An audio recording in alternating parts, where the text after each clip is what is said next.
Shabbat Shalom. I don't think there's anyone out there who hasn't heard of the custom of the Jews at the Seder night to drink 4 cups of wine. But perhaps some of you do not know that there's an option for a 5th cup, an option which some authorities consider to be an option that borders on the obligatory. On the other hand, there are some who think not only that who report or endorse our custom to drink only 4, but think there are good reasons not to drink a 5th, even though the same sources that hint at the 4 cups seem also to hint at the 5th cup.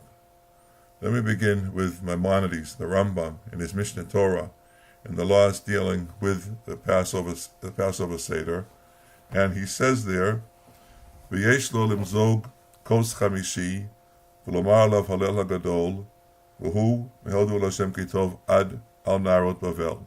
Yesh lo, he can, or maybe he should, pour a 5th cup and say on it this long psalm that's called Halel Hagadol.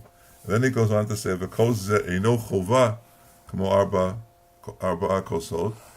This 5th cup is not obligatory the way the 4 cups are, but this way of phrasing it, that he ought to, or he may, or maybe he should, it's hard to know exactly how to translate V'yeshlo, pour a 5th cup, and doesn't have the same level of obligation as the 4 cups, seems to suggest that the Rambam certainly endorses the custom, and in fact, this is how a number of people have read him.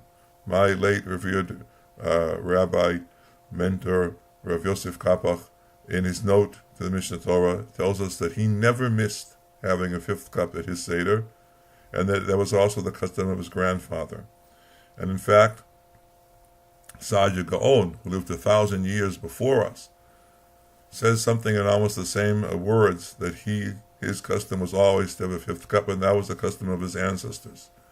It's an interesting question whether this was an Egyptian minhag.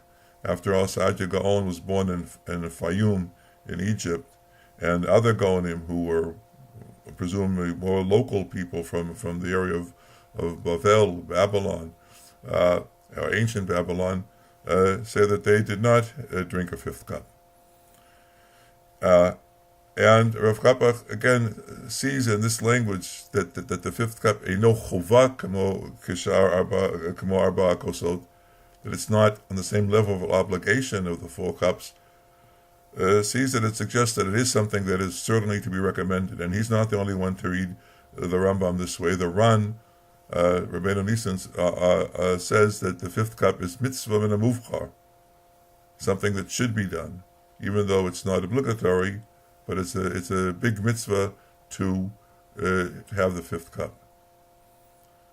But getting back to what I said at the beginning, as we all know, the Jews worldwide, as far as I know, have 4 cups. I have never seen a Hagadah that puts in the 5th cup with the different arrangement that one would have for the very end of the Seder if there were 5 cups. And the question is why? Why not? And not just, of course, the question that 4 cups of wine is enough, because there are halachic issues that some discuss, or Ovadia Yosef has a long discussion on the question of drinking wine after the Afikoman. But I'm not going to talk about these today. Instead, I want to share with you some thoughts that the Rabbi Soloveitchik, with whom I also had the privilege of studying decades ago, expressed in one of his shiurim, which fortunately is on the net in audio. The Rav points to the fact, sees that the first of all, the 4 cups are hinted at in what the sources call the Arba Lashonot Shel Geula, the verbs, the promises that God makes to Moshe Rabbeinu early on, before Moshe even begins his mission to lead the Jews out of Egypt and take them to Har Sinai. in the beginning of Parashat Ve'era, where the pasuk says, "Lachein emor leBnei Yisrael, Ani Hashem v'hotzeti." That's the first one. I'll take them out. I'll take them out from the slavery. V'tzalti etchem. I will save them. V'ga'alti etchem b'zorah netuya, and I will redeem them. V'lakachti etchem li la'am, v'iti lechem le'elohim, and I will take you to be a nation, and I will be your God. These are the four languages, the four verbs in this great prophecy at the very beginning of Moshe's mission, where we find the 4 cups of wine hinted at: V'otzeti, v'tzalti, v'ga'alti, v'lakachti. But there is a 5th language in the following pasuk, Ve'veti, in which God promises to take us to the promised land, to Eretz Yisrael. And we don't have a 5th cup to correspond to that. Rav goes on to say that this is not perchance, because there's another place in the Haggadah where the destination, the taking of the Jews to Eretz Yisrael, is omitted. As a central part of the Haggadah is the drush, the ancient midrash, the sifrei on Devarim, that begins Arami Oved Avi, this very condensed narrative of Jewish history, which begins with Yaakov's wandering in Aram, being with his future father-in-law Lavan and the troubles he had there. Then it goes on to talk about the Jews going down to Egypt, Vayeri otanu mitzrim vayanunu, and go on. And we read it until the pasuk that says, Vayotzienu Hashem mitzrayim v'yad chazaka uv'zorah netuya v'ra gadol v'otot v'moftim. And there's a famous drush on how many on all of these psukim. But the Rav says, but the verse goes on, telling us about how the person who, this is said by someone who's bringing his bikurim at the Beit HaMikdash, goes on to say how the Jews were brought to Eretz Yisrael, and now he's bringing the fruits of the land as an offering. So there must be it was a conscious decision, even though the 2 main biblical supports, let's say, for the Haggadah, the one that gives us the centerpiece of the narrative, Arami Oved Avi, and the other one which gives us the hint at the 4 cups, both of them have an opening for discussing the coming of the Jews to Eretz Yisrael, and to correspond with that, maybe a 5th cup. The Rav suggests 2 reasons why the 5th cup and the corresponding geula of being brought to Eretz Yisrael was not put in the Haggadah. The more simple and obvious one is that the Haggadah was crystallized after the destruction of the temple. Nowadays, there's a thing called Haggadah Mikdash, the Haggadah that supposedly was used during the time that the Beit HaMikdash, the temple, was standing, but this seems to be a sort of fiction, insofar as if you look at the Haggadah Chazal of the father and son Safrai, it's there, I think, stated convincingly that during the time of the Beit HaMikdash there was no fixed Haggadah. Of course, there was a Seder Pesach with the telling of our sacred history, our official, true narrative of our redemption from Egypt, wandering in the desert, and so on. But there wasn't the fixed text of a Haggadah. That was with the accompanying rituals and the accompanying 4 cups and so on and so forth. That was fixed only after the Korban, as part of the huge effort that Chazal made to do what they could to replace the temple ritual and make sure that Jewish customs and Jewish life would continue. So the Rav says that because the crystallizing of the Haggadah took place at a time when the land of Israel was under foreign occupation. We Jews know what occupation is. We do not occupy our homeland. We liberate our homeland, but foreigners occupied and have occupied our homeland only to be kicked out or destroyed one way or the other. And one of the most cruel of these foreigners to occupy our land were the Romans. And they were occupying the land of Israel at the time that the Haggadah was crystallized.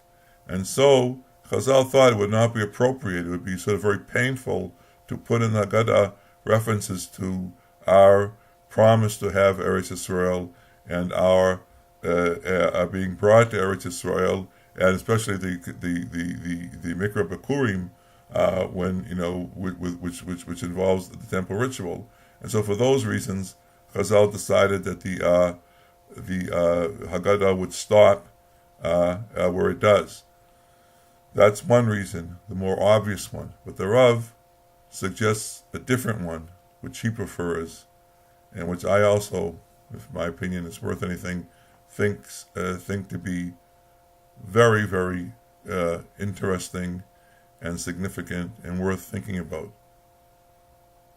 The reason why the fifth wording of Geula, the Heveti, and the corresponding fifth cup are not in the Haggadah, is that this was not a new promise connected to Yetziat Mitzrayim. And if you look in the Chumash, you see that the pasuk says, "Ve'eveti etchem el haaretz asher nasati et yadi l'teitot al Avraham Yitzchak u'Yaakov."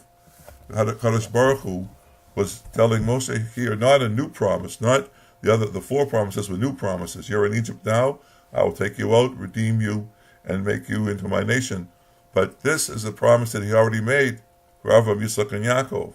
It was not a new promise, and so it's not directly connected to what we do, to what we celebrate at the Seder table. But it's more to it than that. It's not just that this was a promise that was made already to Avraham, Yitzchak, and Yaakov.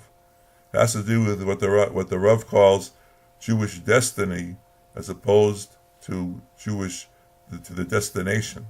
The destination of the Jews when we left Egypt was Eretz Yisrael, and Moshe Rabbeinu took us to the doorstep, but he didn't lead us in. But the destiny was to become a people of the Torah. The destiny was I won't say fulfilled, but was crystallized, was brought down to earth in our people at Har Sinai. The destiny being, as the Rav calls it, to produce a community of scholars in which the central figure is the teacher. Elsewhere he calls us the halachic community, in which this community of people who all agree to live by a certain law code, divinely inspired law code, which we call the halacha. And this was the destiny, the telos, the ultimate purpose of Yetziat Mitzrayim. V'lakachti etchem li la'am, v'iti lechem le'elohim. This is an extremely powerful and suggestive thought. It doesn't diminish in the least our claim and our right to Eretz Yisrael, but it does, in my opinion, put the two ideas or the two principles on different planes, in different dimensions. There is both metaphysically and historically and spiritually, the becoming the people of the Torah, the people who crystallize, who gel around the Torah and build their lives around the Torah. This is the main feature of Jewish destiny, the big innovation that came about only with Moshe Rabbeinu, even though Avraham Avinu had already set forth what the Torah calls Derech Hashem, a certain way of life that brings one close to God, a life of morality and justice, and a life with looks upward and forward and not down to the material world. But the life that's built around the Torah as a law code that sets us normative values and certain fixed and uncompromising practices. This is something that came about only with the Torah, and this was Moshe's mission. So we have here two different planes. One goes back to the forefathers, to Avram, Yitzchak, and Yaakov, connected to Eretz Yisrael, and one crystallizing around Moshe with the Torah. And the Hagadah and the Seder night commemorates the chapter in our history of the redemption from Egypt, culminating in getting the Torah on Har Sinai. So let's reinforce our commitment to the Jewish values, the Jewish narrative, to the Jewish way of doing things, and wish you all a very happy Pesach, Shabbat Shalom, Chag Sameach, and all the best.